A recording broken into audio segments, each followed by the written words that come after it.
नमस्कार दोस्तों, टिकोड एग्जाम में आप सभी का स्वागत है। आज की क्लास में हम लोग डिस्कस करेंगे मॉक टेस्ट 54 जो कि आपके यूपीपीसीएस प्रीलिम्स और आरओ एआरओ दोनों परीक्षाओं के लिए बहुत ही महत्वपूर्ण है। तो चलिए आज की क्लास को स्टार्ट करते हैं मेरे साथ ऐश्वर्या सिंह के साथ। क्लास में किसी भी तरीके का डाउट होगा तो आप लोग मुझसे कमेंट बॉक्स में पूछ सकते हैं। आज के सेशन को स्टार्ट करने से पहले थोड़ी सी इंफॉर्मेशन मैं आप लोगों को देना चाहूंगी फाउंडेशन कोर्स के बारे में, जो कि रिकॉर्ड एग्जाम आप लोगों के लिए लेकर आया है। ये जो फाउंडेशन कोर्स है इसमें एंटायर सिलेबस को कवर किया गया है यूपीपीसीएस के। यहाँ पर क्लास आप लोगों को नोट्स प्रोवाइड की जाएगी जो कि बायलिंगुअल होगी, हिंदी इंग्लिश दोनों माध्यम में होगी। साथ ही साथ टेस्ट सीरीज भी प्रोवाइड किया जाएगा प्रीलिम्स और मेंस दोनों के लिए। प्लस क्लास मैं आपको बता दूं, यहाँ पर प्रीलिम्स में आपके CSAT paper plus GS paper plus current affair included होगा, और मेंस की जब हम बात करेंगे तो यहाँ पर आपका जीएस पेपर्स के साथ साथ हिंदी ऐसे पेपर भी इंक्लूडेड होगा। तो अगर इस कोर्स से रिलेटेड कोई भी इंफॉर्मेशन चाहिए तो नीचे आपको व्हाट्सएप नंबर दिख रहा है, इस पर आप कांटेक्ट कर सकते हैं। रिकॉर्ड एग्जाम आप लोगों के लिए दो और कोर्सेज लेकर आया है, एक यूपीपीसीएस प्रीलिम्स 2025 टेस्ट सीरीज जिसमें कि आपको 12,000 प्रश्न मिलेंगे, और प्रैक्टिस के लिए ये 12,000 प्रश्न बहुत ही महत्वपूर्ण है। साथ ही साथ यूपीपीसीएस मुख्य परीक्षा जिसमें कि आपका जो सिलेबस है उसको वेरियस टॉपिक्स में डिवाइड किया गया है, और हर टॉपिक से रिलेटेड 5 प्रश्न आपको दिए जाते हैं जिसके कि आंसर्स आप हमें लिखकर सेंड करते हैं। हमारे यहाँ के फैकल्टी उसको चेक करके आपको फीडबैक देते हैं। प्लस 5 ऐसे क्वेश्चंस होते हैं जिसके कि मॉडल आंसर्स आपको कोचिंग द्वारा प्रोवाइड किया जाता है। तो क्लास हर टॉपिक से रिलेटेड आपके पास 10 प्रश्न होते हैं। तो अगर इन दोनों कोर्सेज में से किसी भी कोर्स के बारे में आपको जानकारी चाहिए तो आप नीचे दिए गए कॉन्टैक्ट नंबर पर कॉन्टैक्ट कर सकते हैं। क्लास में फिर आपको बताना चाहूंगी, यहाँ पर कुछ दिन हम जो क्लासेस हैं वो स्मार्ट बोर्ड पर नहीं ले रहे हैं, लेकिन आने वाली क्लासेस जो होंगी वो आपकी स्मार्ट बोर्ड पर होंगी। तो थोड़े दिन की बात है, आप लोग ऐसे क्लासेस करिए, इन मॉक टेस्ट को जरूर सॉल्व करिए। मैं आपकी रेगुलर क्लासेस बस इसलिए ले रही हूँ ताकि आप लोगों की जो कंटिन्यूटी है वो ब्रेक ना हो। तो अब आज के सेशन को स्टार्ट करते हैं। जहां पर भी आपको डाउट होगा, कोई भी प्रॉब्लम होगी, आप लोग मुझे कमेंट बॉक्स में बता सकते हैं। तो चलिए क्लास आज के सेशन का हम पहले प्रश्न को देखते हैं। अब क्लास का हम पहला प्रश्न देखते हैं। निम्नलिखित कथनों पर विचार कीजिए। अरुणाचल प्रदेश में स्थित किबुथु भारत का पूर्वोत्तर बिंदु है। दूसरा आपको दिया गया है, भारत के पश्चिमोत्तर एवं पूर्वोत्तर बिंदुओं के मध्य लगभग 3 घंटे का अंतर है। आपको बताना है इनमें से कौन सा सही है। आप चाहें तो थोड़ी देर का समय ले सकते हैं, वीडियो को पॉज कर सकते हैं और सोच सकते हैं। ठीक है, यहाँ पर मैं आपको उत्तर बताने जा रही हूँ। देखिए क्लास, अगर हम भारत के मैप की बात करें तो यहाँ पर आपका ये कौन सा पॉइंट हो गया, ईस्टर्न पॉइंट हो गया। ठीक है, जिसको कि हम पूर्वोत्तर बिंदु कह रहे हैं। ठीक है, और ये वेस्टर्न पॉइंट हो गया। ईस्टर्न पॉइंट जो भारत का है वो किबुथु ही है, जो कि बिल्कुल सही है। और ये कहाँ पर है, ये अरुणाचल प्रदेश में है, याद रखिएगा। यहीं पर अगर हम वेस्टर्न पॉइंट को देखेंगे तो वेस्टर्न पॉइंट जो है वो गौरा माता है। ठीक है, कहीं कहीं आपको दिया रहता है गुहार मोती, जो कि गुजरात में है, याद रखिएगा। गुहार मोती कहाँ पर है, गुजरात में है। और इन दोनों के बीच में जो समय का अंतर है वो 3 घंटे का नहीं है, वो कितने घंटे का है, वो 2 घंटे का है। तो यहाँ पर ये आपका गलत हो गया क्योंकि 2 घंटे का होना चाहिए। और पहला स्टेटमेंट आपका सही हो गया। तो इस प्रश्न का सही उत्तर क्या हो जाएगा, ए आपका सही उत्तर है। यहाँ पर हम भारत के एक्सट्रीम पॉइंट्स को देख लेते हैं। इधर मैंने आपको बता दिया कि वेस्टर्न पॉइंट जो है वो है आपका गुहार मोती, जो कि गुजरात में है। ईस्टर्न पॉइंट को अगर हम देखेंगे तो ये किबुथु है, जो कि अरुणाचल प्रदेश में है। इसी तरीके से हम नदन को देखेंगे उत्तर में, तो आपका इंदिरा कोल हो गया, जो कि सियाचिन लद्दाख में है। और अगर हम इधर साउथ में जाएंगे तो साउथ में आपको कन्याकुमारी मिलेगी, जो कि तमिलनाडु में है। ये भारत का मेन लैंड है। ठीक है, अगर हम आइलैंड को भी इंक्लूड करेंगे, जैसे अंडमान निकोबार को भी इंक्लूड करेंगे और फिर सदर्न पॉइंट की बात करेंगे, तो यहाँ पर याद रखिएगा तब आपका जो सदर्न मोस्ट पॉइंट होगा वो होगा इंदिरा पॉइंट, जो कि ग्रेट निकोबार में है। इतनी चीजें क्लियर हो गई। चलिए अब एक बार हम लोग कुछ और इम्पोर्टेंट पॉइंट्स को डिस्कस कर लेते हैं, जो कि आपके अरुणाचल प्रदेश से रिलेटेड है, और सबसे इम्पोर्टेंट ये आपके ब्रह्मपुत्र रिवर से रिलेटेड है। परीक्षा में कई बार ब्रह्मपुत्र रिवर से रिलेटेड प्रश्न पूछा जाता है, तो इसलिए मैं आपको बता रही हूँ। यहाँ पर देख लीजिए, ये आपकी ब्रह्मपुत्र नदी है, ठीक है, ब्रह्मपुत्र रिवर आपको दिख रहा है।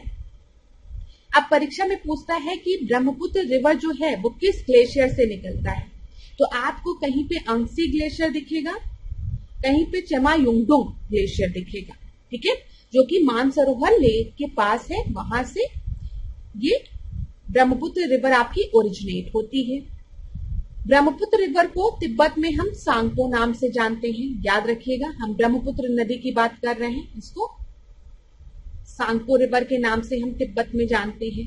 और ब्रह्मपुत्र की जो मेन ट्रिब्यूटरीज आपके परीक्षा में पूछी जाती है वो कौन कौन सी है, इधर देखिए क्लास, लोहित याद रखिएगा, ठीक है, फिर सुबनसिरी याद रखिएगा, कमला याद रखिएगा, ठीक है, दिरकोंग, कामेंग, और यहां पर आप याद रखेंगे लोहित, देहिंग, दिसांग, ठीक है, और दिबांग याद रखेगा, दिबांग, देहिंग, दिसांग, लोहित, सुबनसिरी, कमला, दिरकोंग, कामेंग, ये सब किसकी ट्रिब्यूटरीज है, ये सब ब्रह्मपुत्र रिवर की ट्रिब्यूटरीज हैं।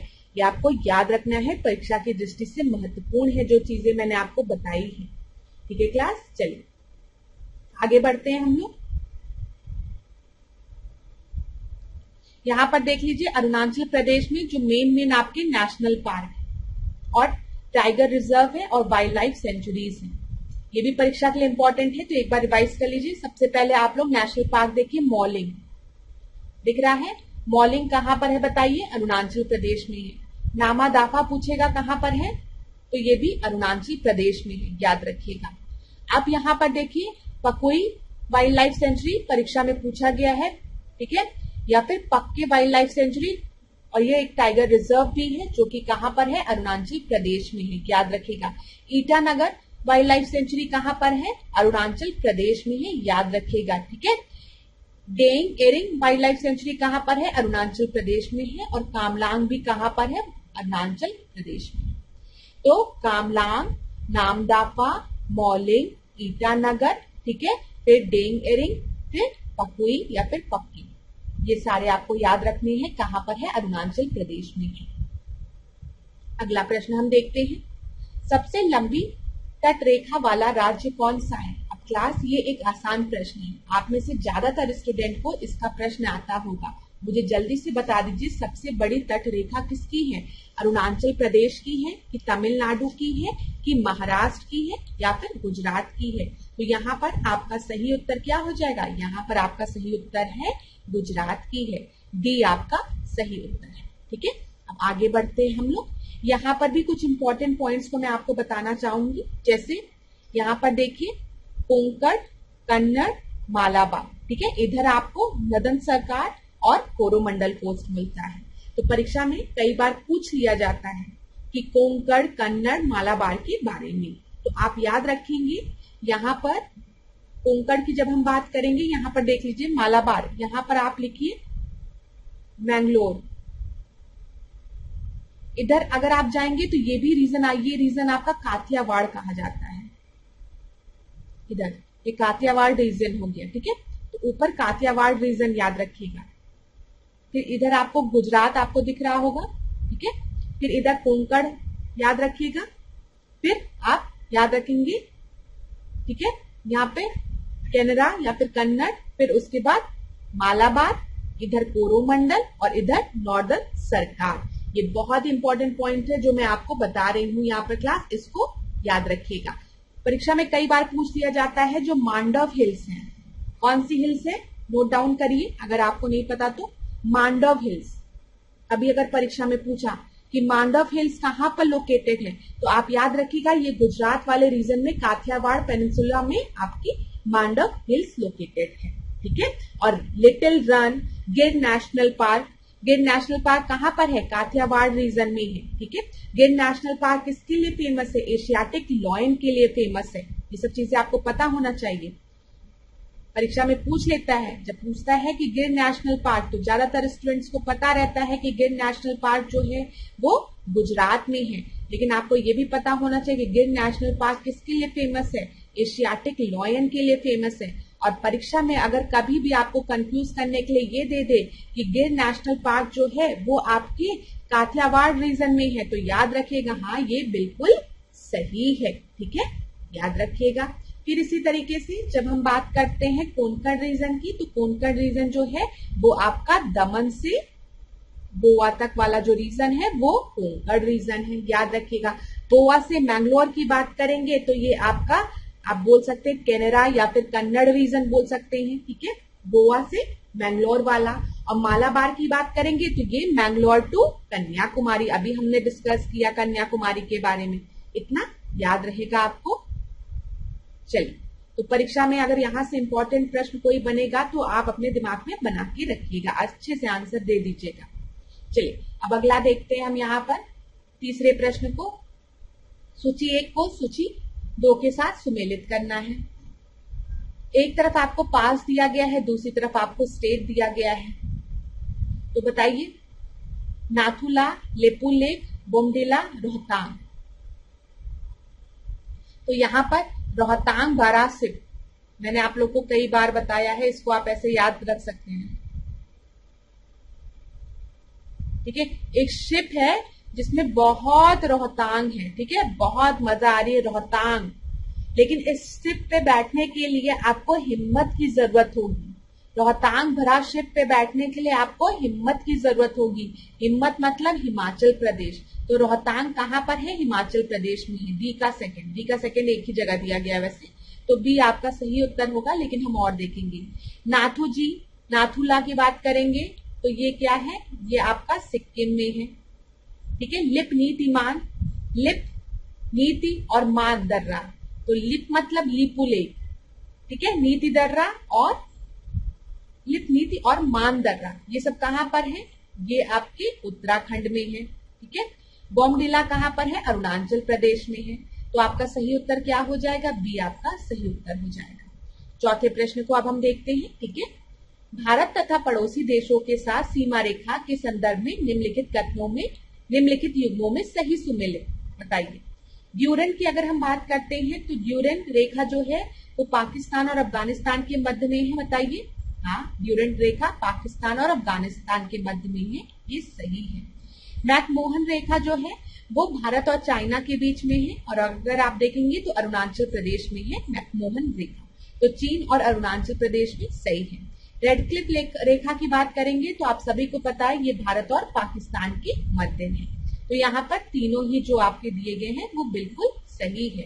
अच्छा, अगर हम पाक स्ट्रेट की बात करेंगे तो पाक स्ट्रेट किन किन लैंड बॉडीज को सेपरेट करता है? तो भारत को श्रीलंका से अलग करता है, ये याद रखिएगा। ठीक है, भारत और श्रीलंका के बीच पाक जल संधि है।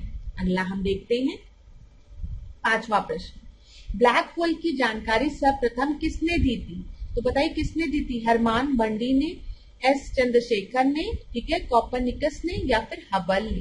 तो आप सभी को पता है कि जो ब्लैक होल से रिलेटेड जो पहली बार प्रतिपादन किसके द्वारा किया गया था? तो ये चंद्रशेखर द्वारा किया गया था। तो बी आपका एस चंद्रशेखर सही उत्तर है। अगला प्रश्न हम देखेंगे, 6th प्रश्न। बेतार संचार पृथ्वी की सतह को निम्न के द्वारा परावर्तित किया जाता है। यहाँ पर वायरलेस कम्युनिकेशन की बात की गई है क्लास, और बोला गया है वायरलेस कम्युनिकेशन में जो सिग्नल्स है वो आपके पृथ्वी के किस लेयर से रिफ्लेक्ट होते हैं? Are reflected by which layer of the earth atmosphere? तो बताइए, ट्रोपोस्फियर, क्षोभ मंडल, समताप मंडल, आयन मंडल या फिर बहिर्मंडल? तो यहाँ पर आपका सही उत्तर क्या हो जाएगा? बताइए, यहाँ पर आयन मंडल जो है वो आपका मेजर रोल प्ले करती है सिग्नल्स को रिफ्लेक्ट करने के लिए वायरलेस कम्युनिकेशन में। अब यहाँ पर क्लास देख लीजिए, आपको पता है ये हमारा पृथ्वी है। पृथ्वी आपको दिख रहा है। पृथ्वी के जो सबसे यहाँ पर लेयर है वो कौन सी लेयर है? वो आपकी है ट्रोपोस्फियर। ठीक है, फिर उसके बाद इधर आप देखेंगे तो इधर स्ट्रेटोस्फियर है, फिर इधर मेसोस्फियर है, फिर इधर थर्मोस्फियर है और फिर एक्सोस्फियर है। ठीक है, याद रखिएगा ये चीज।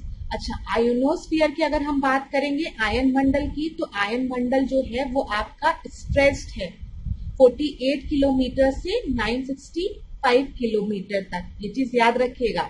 48 किलोमीटर से 965 किलोमीटर तक ये स्ट्रेस है। तो आयनोस्फीयर आपके मेसोस्फीयर, थर्मोस्फीयर, ठीक है, इधर सारे रीजन्स में, और सम पार्ट ऑफ स्ट्रेटोस्फीयर, यहाँ पर आपके प्रेजेंट होता है आयनोस्फीयर। याद रखिएगा, जहां पर भी आयंस हैं, उसको, जहां पर भी चार्ज पार्टिकल्स हैं, उस लेयर को हम आयनोस्फीयर कहते हैं। और आयनोस्फीयर आपकी पूरी स्ट्रेच्ड है 48 किलोमीटर से 965 किलोमीटर तक, जिसमें कि आपके मेसोस्फीयर भी आता है, थर्मोस्फीयर भी आता है, स्ट्रेटोस्फीयर भी आता है। और ये आयनोस्फीयर में चार्ज पार्टिकल होने की वजह से ही इससे यहाँ इसी के थ्रू हम कम्युनिकेशन, वायरलेस कम्युनिकेशन करते हैं, ठीक है। तो ये बहुत ही इंपॉर्टेंट रोल प्ले करता है रेडियो कम्युनिकेशन में, इन सब चीजों में। तो ये चीज क्लियर हो गई क्लास। और आपको पता है, जब भी हम क्षोभ मंडल की बात करते हैं, क्षोभ मंडल के ऊपर समताप मंडल है, और जो ओजोन लेयर है, ओजोन लेयर वो हमारे किस मंडल में है, वो समताप मंडल में है। ये भी चीज याद रखिएगा। ये देखिए ओजोन लेयर आपकी यहाँ पर बनी भी हुई है। इतनी चीजें क्लियर हो गई होगी। अब आगे बढ़ते हैं हम लोग। 7th क्वेश्चन को हम देखते हैं। जाम्बेजी नदी के संदर्भ में निम्नलिखित तथ्यों पर विचार कीजिए। यह नदी दक्षिण अमेरिका में प्रवाहित होती है। करीबा बांध का निर्माण इस नदी पर किया गया है। यहाँ पर आपको बताना है उपयुक्त कथनों में से कौन सा कथन सही नहीं है, ठीक है। इनकरेक्ट स्टेटमेंट आपको बताना है। A, B, C, D में से सही उत्तर क्या होगा, आप लोग मुझे बताइए।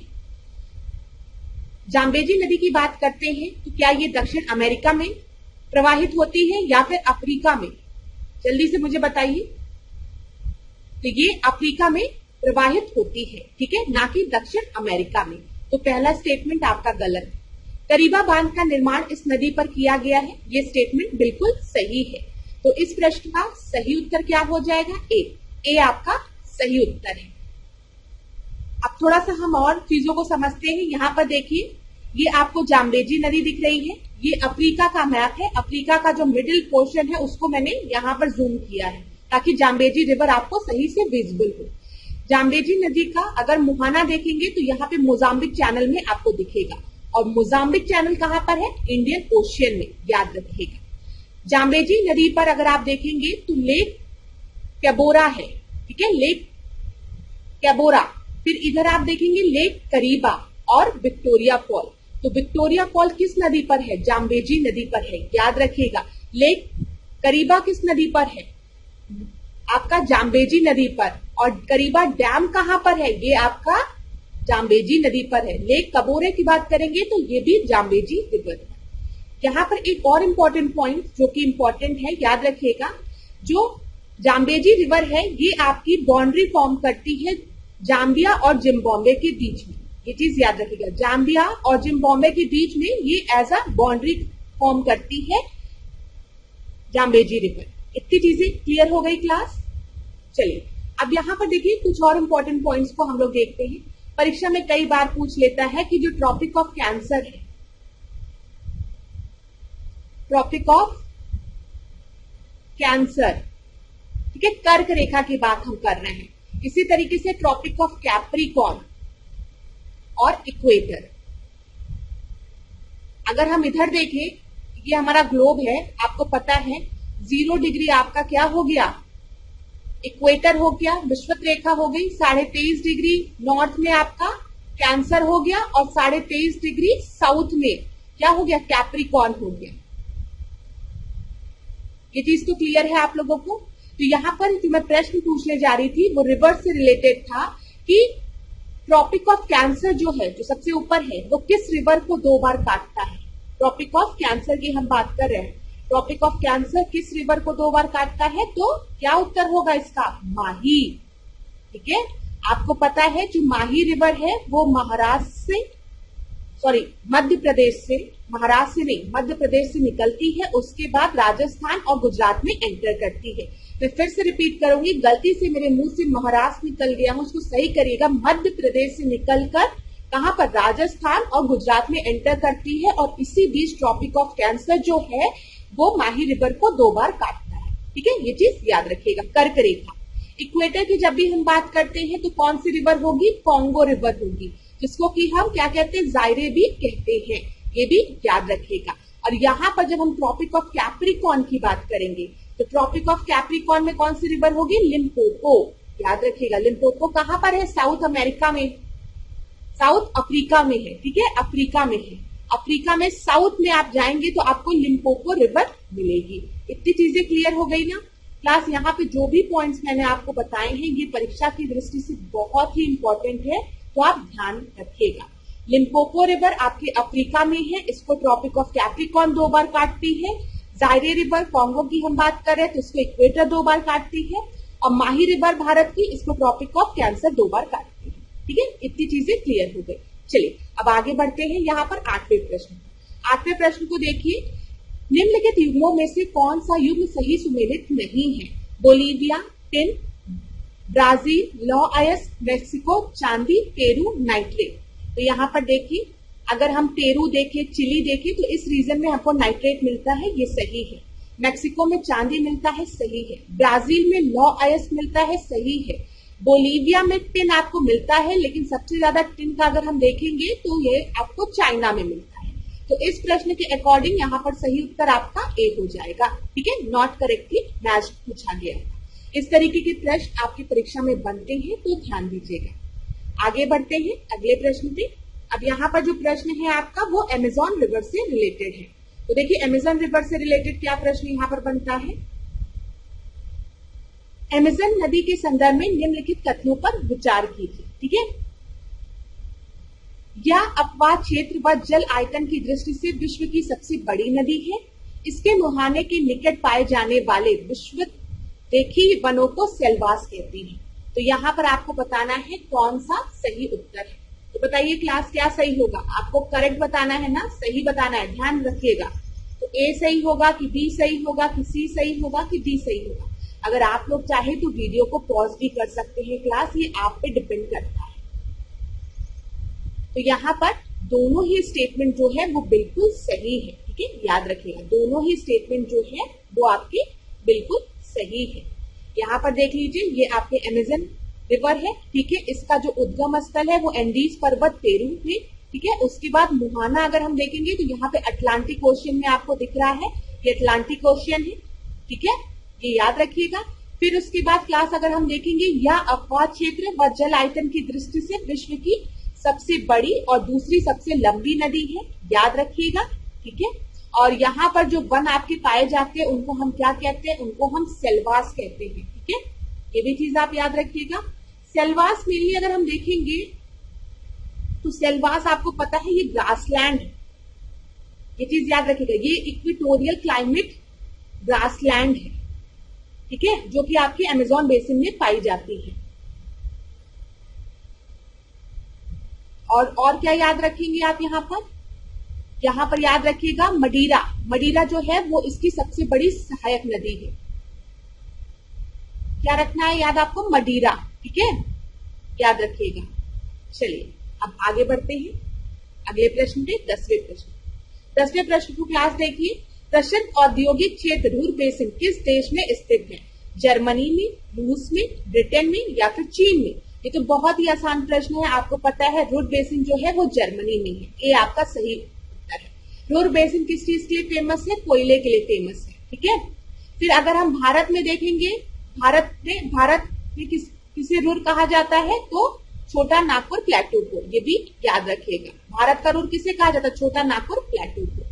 आगे बढ़ते हैं 11वें प्रश्न पे। आटाकामा मरुस्थल के संदर्भ में निम्नलिखित कथनों पर विचार कीजिए। यह वेनेजुएला में स्थित सूक्ष्म मरुस्थल है, यहाँ विश्व का सबसे बड़ा नाइट्रेट भंडार पाया जाता है।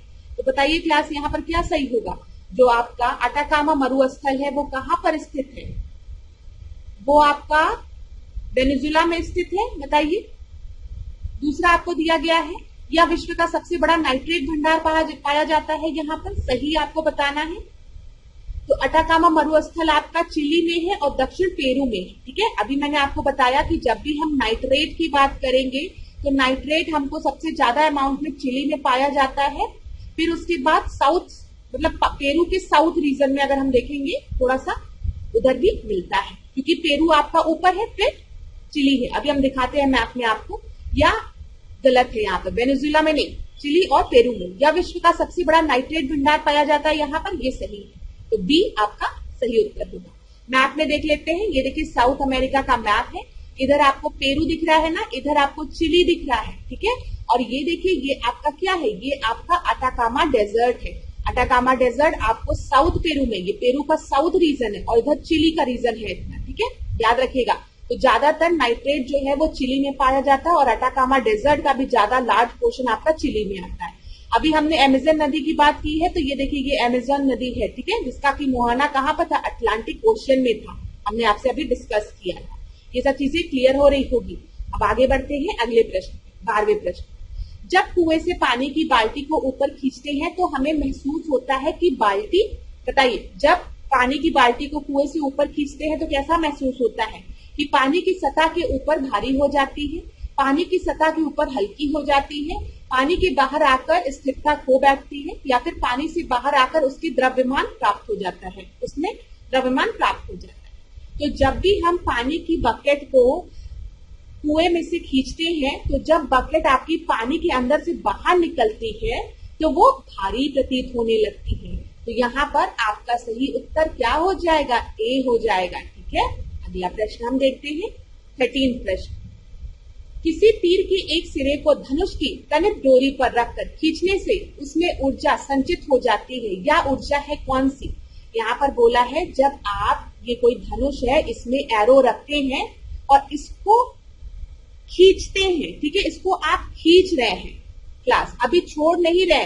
तो जब आप एरो को पीछे, जब धनुष को आप पीछे की तरफ पुल करते हैं, खींचते हैं, तो इसमें कौन सी ऊर्जा आपकी होती है उस समय, गतिज ऊर्जा, स्थितिज ऊर्जा, यांत्रिक ऊर्जा, या फिर उपयुक्त में से कोई नहीं। तो याद रखिएगा जब भी हम एरो को पीछे की तरफ खींचते हैं तो उस समय उसमें पोटेंशियल एनर्जी आ जाती है, और जैसे ही हम उसको छोड़ेंगे धनुष को, और धनुष मतलब तीर को छोड़ेंगे कमान से, तो तीर जब आगे बढ़ेगा तो वो किस एनर्जी के साथ बढ़ेगा, काइनेटिक एनर्जी के साथ बढ़ेगा। जब भी बॉडी मोशन में है और उसमें जो एनर्जी है वो काइनेटिक एनर्जी होगी, जब वो रेस्ट में है और उसमें एनर्जी है कंजर्व, तो वो पोटेंशियल एनर्जी होगी। यही पोटेंशियल एनर्जी आपकी काइनेटिक एनर्जी में कन्वर्ट हो जाएगी। तो यहाँ पर आपका सही उत्तर क्या हो जाएगा, बी आपका सही उत्तर हो जाएगा। आगे बढ़ते हैं अगले प्रश्न, 14 प्रश्न को देखिए। नीचे दो वक्तव्य दिए गए हैं कथन कारण पे। किसी पिंड का भार ध्रुवों पर अधिक होता है, दिया गया है आपको, फिर दिया गया है पृथ्वी की त्रिज्या ध्रुवों पर कम होती है। तो यहाँ पर आपको बताना है सही उत्तर क्या होगा। तो देखिए क्लास, अगर हम देखें जो वेट होता है वो mg होता है, weight is equal to mg, जहां पे m मास होता है, g ग्रेविटी होती है, ठीक है, ये चीज याद रखिए। किसी पिंड का भार ध्रुवों पर अधिक होता है, ध्रुवों पर अधिक होता है बोला गया है, यहाँ पे याद रखिएगा। तो पोल्स पर अधिक होता है, और the radius of equator is less at the pole. अब यहाँ पर देखिए ग्रेविटेशनल जो पुल होता है, ग्रेविटी जो होती है वो पोल्स पे ज्यादा होती है, इसी वजह से जो वेट होता है वो आपका पोल्स पे ज्यादा होता है। और आपको पता है जो ग्रेविटी होती है वो आपका पोल पे ज्यादा होता है, मैंने आपको बताया ना, इसी वजह से वेट भी ज्यादा होता है, वेट भी क्या होता है, ज्यादा होता है वहां पर, ये बिल्कुल ही सही है, ठीक है। और radius of earth is less at the pole, ये भी आपका सही है। अब आप बताओ रेडियस यहाँ पर कम है ना, तो ये भी सही है, और रेडियस कम है मतलब तो आपकी ग्रेविटी ज्यादा होगी, ठीक है। यहाँ पर आपका सही उत्तर क्या हो जाएगा, ए आपका सही उत्तर हो जाएगा, ठीक है। ये चीज क्लियर हो गई क्लास, इसमें कोई दिक्कत नहीं यहाँ पर। तो यहाँ पर आपका सही उत्तर ए हो जाएगा, क्योंकि दोनों एक दूसरे को क्या कर रहे हैं, एक्सप्लेन कर रहे हैं, ठीक है। ग्रेविटी का अगर कभी आप फॉर्मूला देखेंगे तो आपको ग्रेविटी की फोर्स कैसे दिखे, नीचे आपका क्या दिया रहता है बताइए, आर स्क्वायर दिया रहता है ना, ऐसे force of gravity is equal to G M M upon R square, ठीक है। तो ये जो फोर्स होता है वो आपकी इनवर्सली प्रोपोर्शनल होता है रेडियस के। तो रेडियस लेस है तो मतलब आपकी जो फोर्स है, ग्रेविटेशनल फोर्स है, वो ज्यादा होगी, और ग्रेविटी की पुल ज्यादा होगी तो मतलब वेट भी ज्यादा होगा। तो यहाँ पर ए आपका सही उत्तर है। 15 प्रश्न को अब हम देखते हैं। यहाँ पर क्या दिया गया है, 1813 का चार्टर अधिनियम के संदर्भ में निम्नलिखित कथनों पर विचार कीजिए। कंपनी का भारतीय व्यापार पर एकाधिकार संपूर्ण रूप से समाप्त हो गया, ये मैंने कई बार आपसे डिस्कस किया है, ठीक है। फिर दूसरा आपको दिया गया है, ईसाई धर्म प्रचारकों को भारत में धर्म प्रचार करने की स्वीकृति प्रदान की गई। कंपनी की आय से भारतीय शिक्षा के लिए प्रति वर्ष 10 लाख रुपए व्यय करने का प्रावधान किया गया। अब यहाँ पर ध्यान दीजिएगा क्लास कि संपूर्ण रूप से एकाधिकार इनका 1813 के चार्टर एक्ट में नहीं खत्म हुआ था, 1833 के चार्टर एक्ट में खत्म हुआ था। 1813 में इनके एकाधिकार पर कुछ चीजें बोली गई थी, लेकिन संपूर्ण रूप से नहीं। इससे चाय में अभी इनका एकाधिकार था, चाय में ट्रेड करने का और चाइना के साथ ट्रेड करने का, दोनों के साथ ट्रेड करने, चाय में ट्रेड करने का और चाइना के साथ ट्रेड करने का एकाधिकार अभी 1813 में भी था, लेकिन इसको पूरी तरीके से समाप्त कर दिया गया था 1833 में। ठीक है, ईसाई धर्म प्रचारकों को भारत में धर्म प्रचार करने की स्वीकृति प्रदान की गई थी, ये आपका बिल्कुल सही है। और कंपनी की आय से भारतीय शिक्षा के लिए 10 लाख रुपए प्रति नहीं, यहाँ पे 1 लाख रुपए व्यय करने का प्रावधान किया गया था। तो आपका क्या पूछा गया, इनमें से कौन सा सही है, तो बताइए कौन सा सही है। विच ऑफ, देखिए कौन सा सही नहीं है बोला गया है। ठीक है, कौन सा सही नहीं है, which of the following is not correct, तो आपका 1 और 3 नहीं सही है, तो डी आपका सही उत्तर होगा। यहाँ पर देख लीजिए। चलिए आगे बढ़ते हैं। यहाँ पर देखिए 16 प्रश्न को, निम्नलिखित कथनों पर विचार कीजिए। विचार कीजिए निम्नलिखित कथनों पर। मोल द्रव्यमान का मात्रक होता है और नॉट दो ठोस कणों का मापने का मात्रक होता है। तो यहाँ पर बोला गया है which of the following is correct. हम मोल की बात करें तो मोल, तो ये आपका किसका मात्रक होता है, ये द्रव्यमान का मात्रक नहीं होता है, ये आपका गलत है। तो पहला तो आपका गलत है। दूसरा देखिए नॉट ठोस कणों को मापने का मात्रक होता है, ये भी आपका गलत है। तो यहाँ पर तो दोनों ही गलत है, तो आपका नीदर 1 नॉर 2, कौन सा सही है, कोई, दोनों में से कोई सही नहीं। यहाँ देख लीजिए मोल पदार्थ का परिमाण का मात्रक है। ठीक है, पदार्थ का परिमाण का मात्रक है, यह द्रव्यमान का मात्रक नहीं है। और अगर हम नॉट की बात करें तो समुद्री जहाज की गति मापने का मात्रक है नॉट। ठीक है, और यहाँ पर आपको क्या दिया गया था, यहाँ पे वो एंगल मेजर करने की बात की गई थी, जो कि गलत है। तो उत्तर मिल गया, डी आपका सही उत्तर है। 17 प्रश्न को देखते हैं। मानव शरीर की सबसे बड़ी ग्रंथि कौन सी, बताइए लार्जेस्ट ग्लैंड कौन सा है मानव शरीर का, यकृत, वर्क, पित्ताशय या फिर अमाशय। तो यहाँ पे लिवर, किडनी, गॉल ब्लैडर या फिर आपका स्टमक। तो अगर सबसे बड़ी ग्रंथि की बात की गई है तो लिवर जो है ये मानव शरीर में सबसे बड़ा ग्लैंड होता है।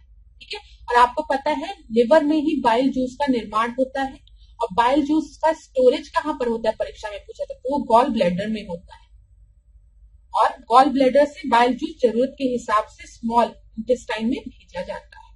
ये चीज याद रखिएगा, पेपर में पूछ लेता है कि बाइल जूस, देखिए मैं बता दूं, बाइल जूस का जो निर्माण है वो कहाँ पर होता है, वो लिवर में होता है, और बाइल जूस का स्टोरेज कहाँ होता है, गॉल ब्लैडर में होता है।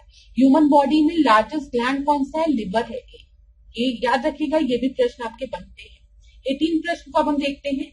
भीमबेटका गुफा के संबंध में निम्नलिखित कथनों पर विचार कीजिए। इन गुफाओं की खोज बीरबल साहनी द्वारा की गई थी, यूनेस्को इसकी विश्व धरोहर सूची में शामिल किया गया था।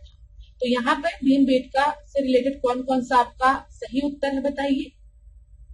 तो दीज केव बर्ड कौन सा सही नहीं है, देखिए सही नहीं है बोला गया है, ये जरूर ध्यान दिया करिए क्लास, क्योंकि परीक्षा में प्रश्न गलत हो जाते हैं, कौन सा सही नहीं है बोला गया। ठीक है, तो यहाँ पर आपका बीरबल साहनी द्वारा इसकी खोज की गई थी, नहीं, इसकी खोज बीरबल साहनी द्वारा नहीं की गई थी। यूनेस्को की विश्व धरोहर सूची में भीमबेटका केव्स है, जो कि सही है। तो यहाँ पर आपका गलत कौन सा है, खाली ए। ठीक है, तो ए आपका सही उत्तर होगा। यहाँ पे हम व्याख्या देख लेते हैं।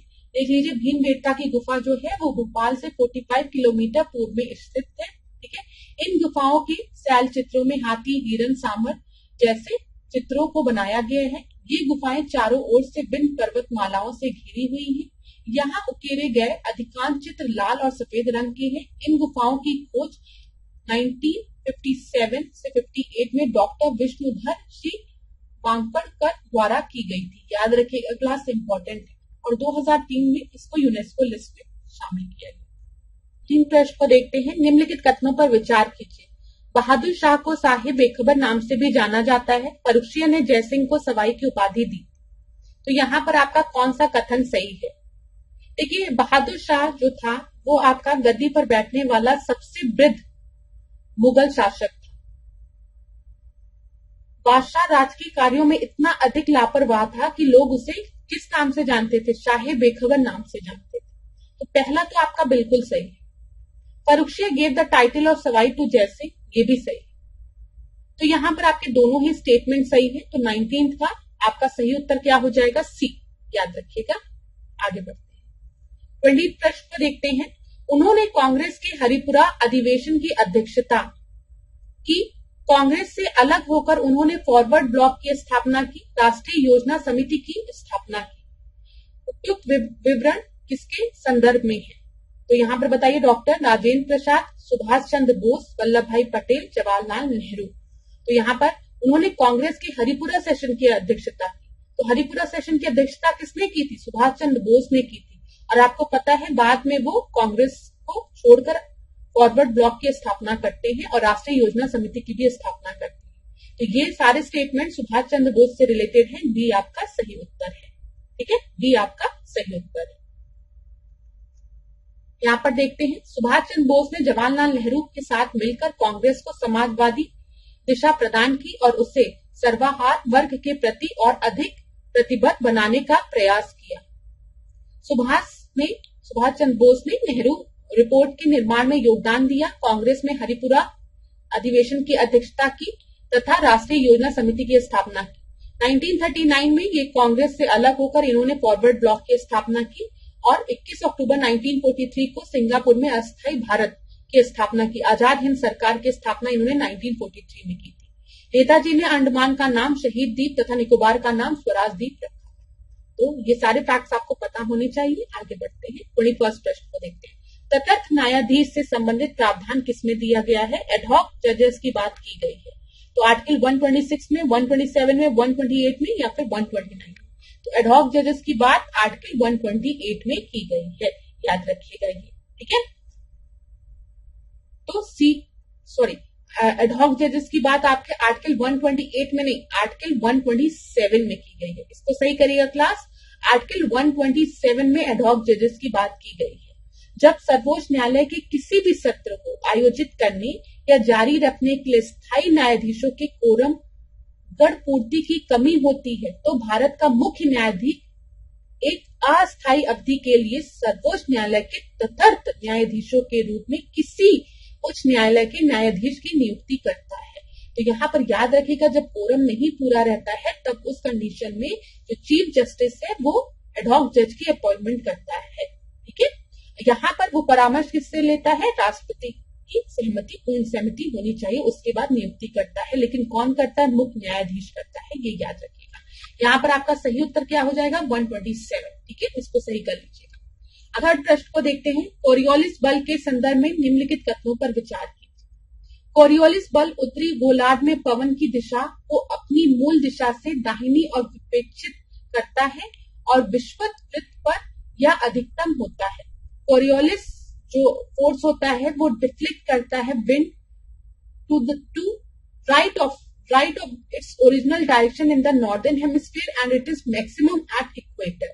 यहाँ पर क्या बोला गया? देखिए क्लास, कोरियोलिस फोर्स की वजह से, अगर हम नॉर्दर्न हेमिस्फीयर की बात कर रहे हैं, ठीक है, तो यहाँ पर इस फोर्स की वजह से जो विंड का डायरेक्शन है वो अपनी ओरिजिनल डायरेक्शन से राइट की तरफ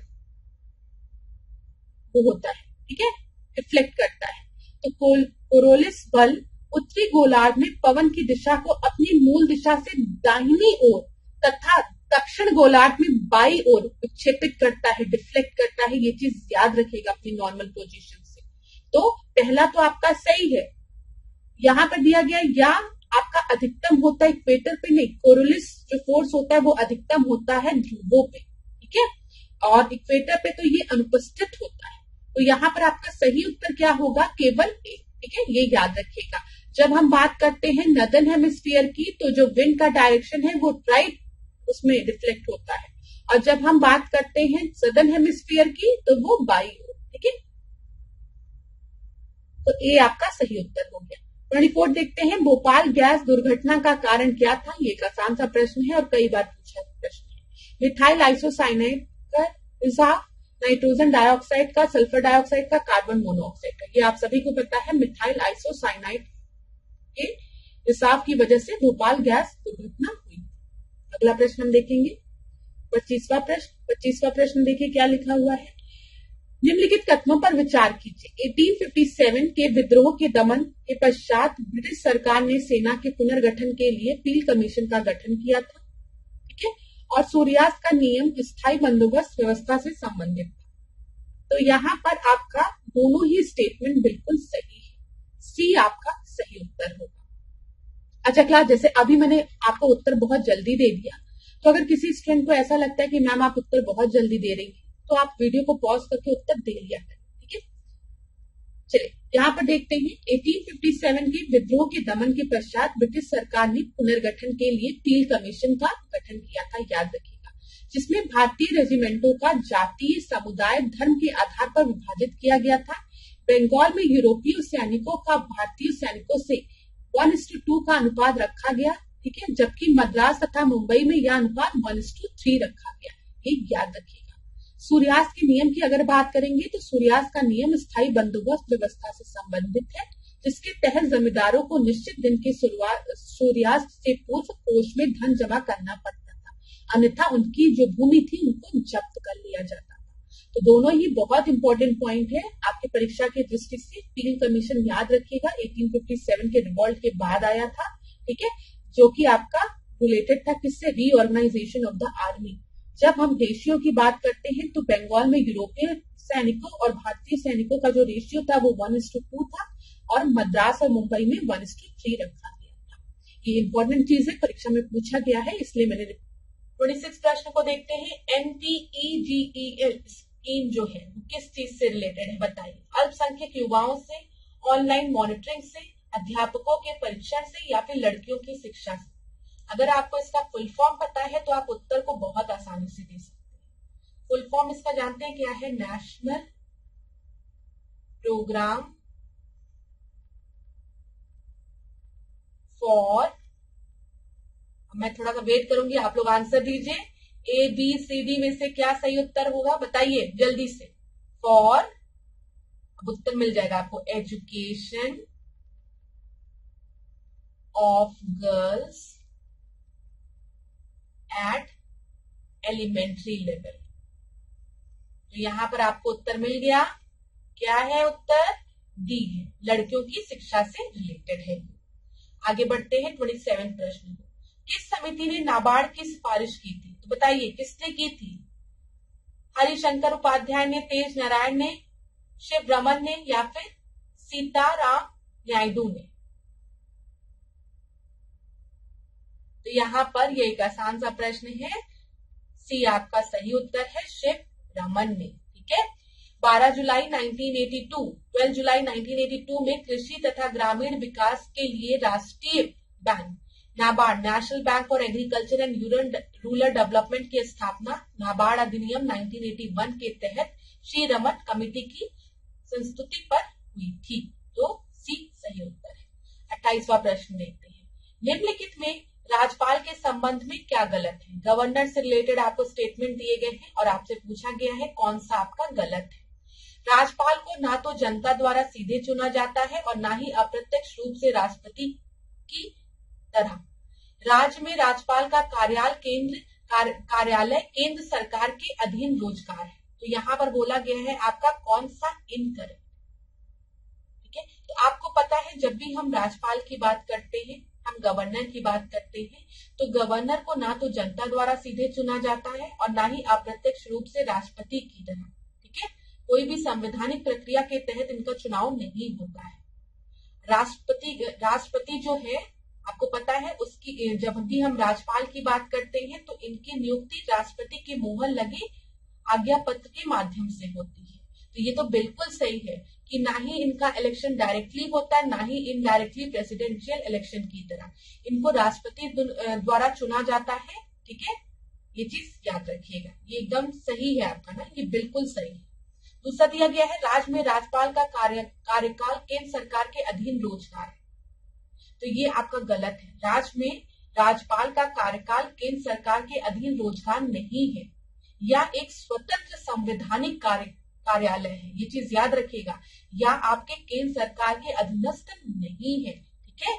इसी वजह से ये आपका क्या हो गया, गलत हो गया। और यहाँ पर आपका पूछा गया इनकरेक्ट, कौन सा आपका गलत है, तो दूसरा आपका गलत है, पहला आपका सही है, दूसरा गलत है, उत्तर क्या हो जाएगा, केवल 2।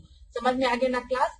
कभी भी अगर आपसे कोई कहे कि राज्यपाल का जो कार्यालय है वो केंद्र सरकार के अधीन है, तो आप कहेंगे नहीं, ये एक स्वतंत्र कार्यालय है। ठीक है, चलिए 29 प्रश्न को देखते हैं। कौन सा कथन आपका सही है बोला गया है, तो देखिए क्लास, लोकसभा और राज्यसभा दोनों मंत्रिमंडल को अविश्वास प्रस्ताव पारित कर हटाया जा सकता है। अरे ये तो मैं बोलते बोलते थक गई। जो राज्यसभा है वो आपका परमानेंट हाउस है। परमानेंट हाउस मतलब वो कभी भी डिसॉल्व नहीं हो सकता है। तो नो कॉन्फिडेंस मोशन आपका खाली लोकसभा में लाया जा सकता है, राज्यसभा में नहीं लाया जा सकता है। ठीक है, ये बिल्कुल आपका गलत हो गया क्योंकि राज्यसभा बोल दिया गया है यहाँ पर। दूसरा बोला गया है प्रस्ताव के समर्थन में 50 सदस्यों की सहमति अनिवार्य है, ये आपका सही है। तो यहाँ पर बोला गया है कौन सा कथन आपका सही है, तो बी आपका सही है। क्लास ये सब चीजें तो आपको आ गई होगी ना। जो लोकसभा है वो डिसॉल्व हो सकती है, अगर नो कॉन्फिडेंस मोशन पास हो गया तो पूरे मंत्रिमंडल को अपनी सीटें छोड़नी पड़ेगी, इस्तीफा देना पड़ेगा। लेकिन राज्यसभा जो है वो आपका परमानेंट हाउस है, अपर हाउस है, ये कभी भी डिसॉल्व नहीं हो सकता। इसी वजह से नो कॉन्फिडेंस मोशन जो है, जो अविश्वास प्रस्ताव है, वो खाली आपके लोकसभा में ही लाया जाता है, राज्यसभा में नहीं। ठीक है, चलिए। अच्छा, अगर परीक्षा में कभी पूछे कि नो कॉन्फिडेंस मोशन और कॉन्फिडेंस मोशन के बारे में हमारे संविधान में कहीं पर मेंशन किया गया है, तो आप बोलेंगे नहीं, हमारे संविधान में कहीं इस मोशन के बारे में मेंशन नहीं किया गया है। ये चीज याद रखिएगा। आर्टिकल 75 में बोला गया है कि जो काउंसिल ऑफ मिनिस्टर्स होंगे वो आपके कलेक्टिवली रिस्पॉन्सिबल होंगे, उत्तरदायी होंगे लोकसभा के प्रति। ये चीज याद रखिएगा। ये भी परीक्षा में प्रश्न बनता है कि जो मंत्रिमंडल है, जो काउंसिल ऑफ मिनिस्टर है, वो उत्तरदायी है पार्लियामेंट के प्रति, राष्ट्रपति के प्रति, या फिर लोकसभा के प्रति, या फिर लोकसभा राज्यसभा दोनों के प्रति। तो आप याद रखेंगे आर्टिकल 75 में बोला गया है, 75 में बोला गया है जो काउंसिल ऑफ मिनिस्टर है वो कलेक्टिवली रिस्पॉन्सिबल होते हैं लोकसभा के लिए।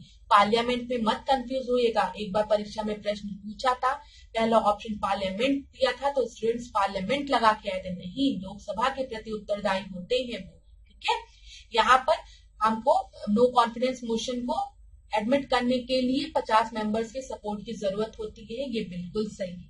ठीक है, ये चीज याद रखिएगा। चलिए आगे बढ़ते हैं।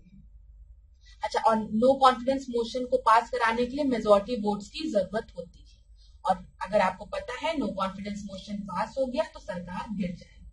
तीसरे प्रश्न को देखते हैं, ध्यान आकर्षण प्रस्ताव, कॉलिंग अटेंशन प्रस्ताव, ये कहाँ का है, जापान का है, अमेरिका का है, या फिर भारत का है, बताइए।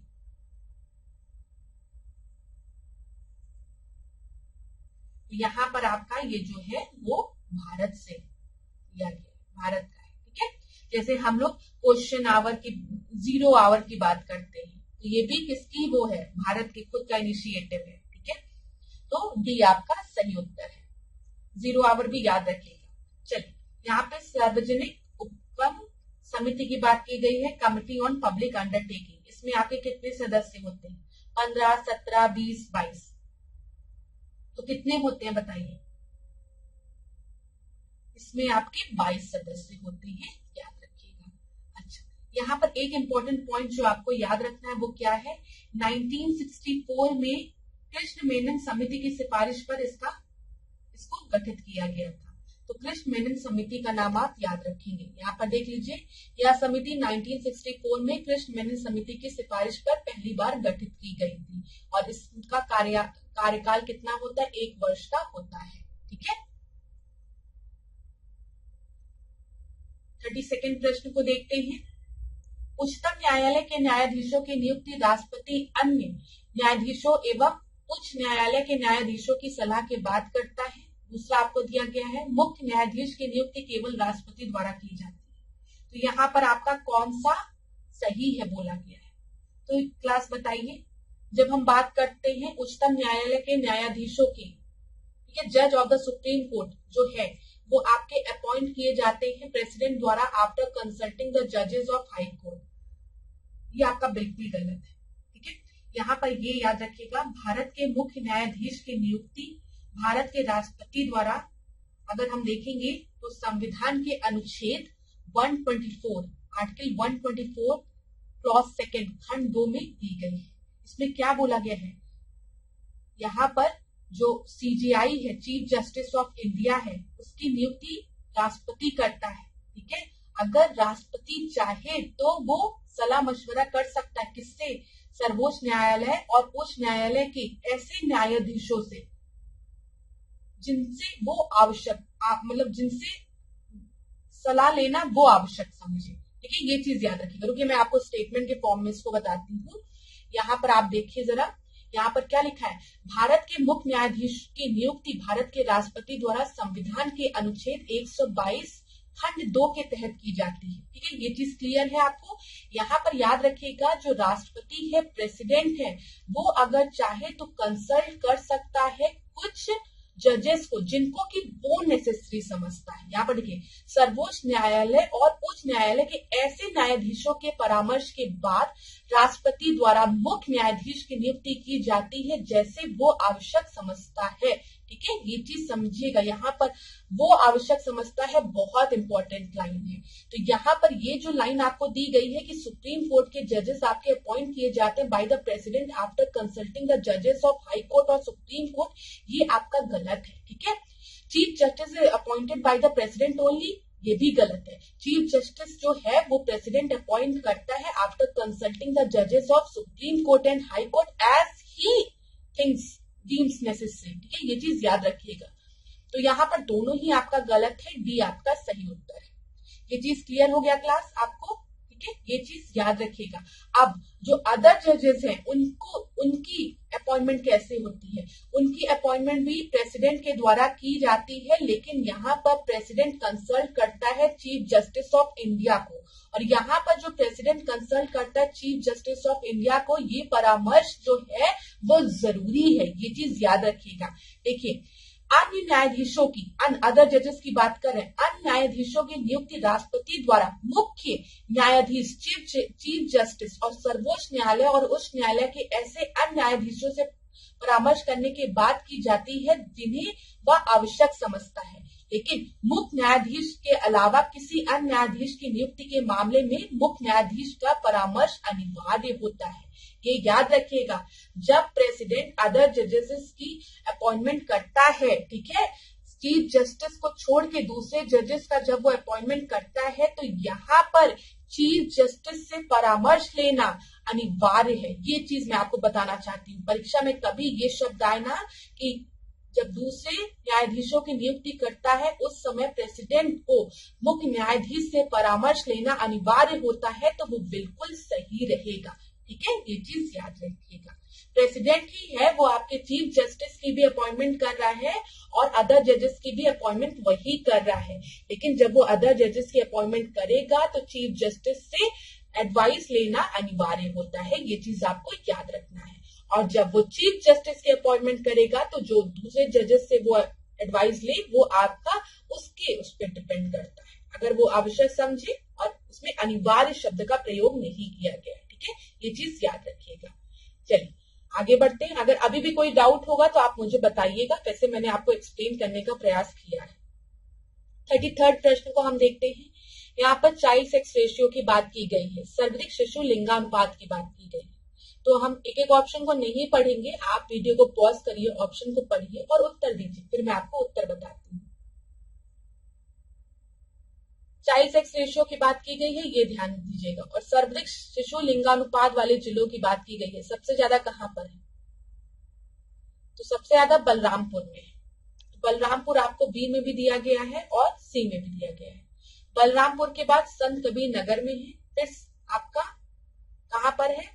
सिद्धार्थ नगर में है, फिर बाराबंकी में। उत्तर आपका क्या हो जाएगा? सी। सी आपका सही उत्तर है। आगे बढ़ते हैं, 34 प्रश्न को देखते हैं। जनगणना 2011 के अनुसार 2011 1 से 11 के दौरान न्यूनतम दशकीय वृद्धि दर वाला जिला कौन सा है? बताइए कौन सा है? कानपुर देहात है, हमीरपुर है, कानपुर नगर है या फिर बागपत है? लोवेस्ट डिकेडल ग्रोथ की बात की गई है क्लास।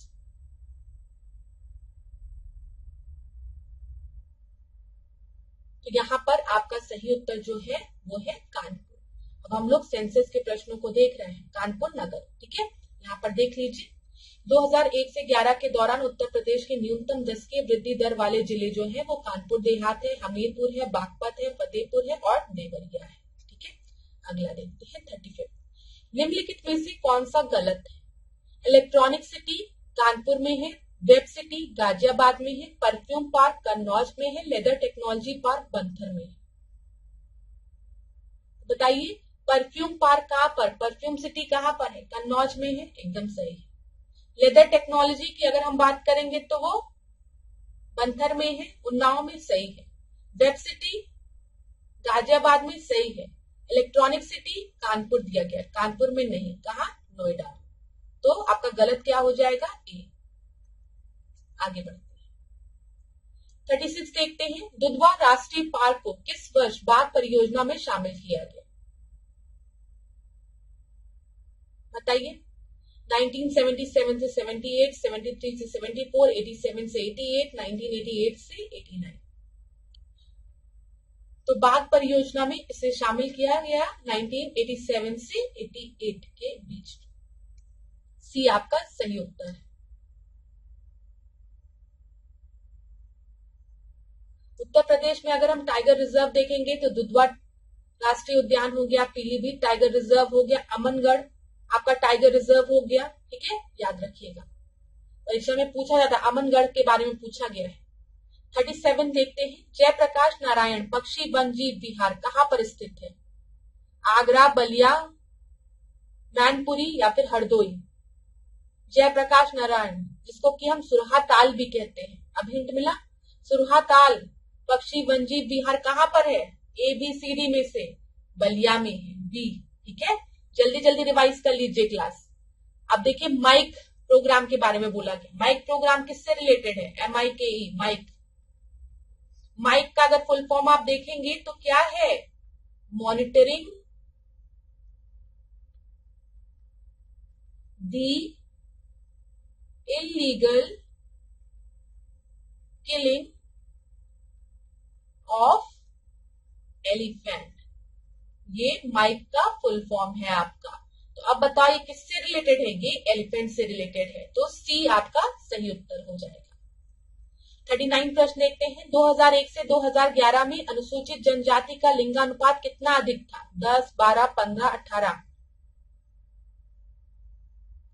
तो 2011 में अगर हम देखेंगे तो लिंगानुपात आपका 990 था, और 2001 में देखेंगे तो कितना था? 1978। अब माइनस कर दो 990 में से 1978 को, तो कितना बचा? 12। तो कितना डिफरेंस था? अनुसूचित जनजाति के लिंगानुपात की बात की गई है, 12। 12 आपका सही उत्तर होगा। आज की क्लास का आखिरी प्रश्न देखते हैं। निम्नलिखित में सर्वाधिक जनघनत्व किसका था? बताइए किसका था? दिल्ली का, बिहार का, पश्चिम बंगाल का, उत्तर प्रदेश का? ABCD। तो यहां पर आपका सही उत्तर है ए, दिल्ली का।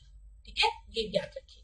यहां पर देख लीजिए जनघनत्व दिल्ली का, फिर बिहार का, फिर पश्चिम बंगाल का, फिर उत्तर प्रदेश का। उत्तर प्रदेश का याद रखिएगा 829। तो thank you so much class. अब आज के सेशन को यहीं पे एंड करेंगे। अगर आज के टेस्ट में आपको किसी भी तरीके का डाउट होता है तो आप मुझसे कमेंट बॉक्स में पूछ सकते हैं। और लास्ट में जाते जाते आपसे फिर एक बात कहूंगी कि सबसे महत्वपूर्ण भूमिका आप ही को निभानी है। आपको अपने पर भरोसा रखना है, परिश्रम करना है, अपना कर्म करते जाना है।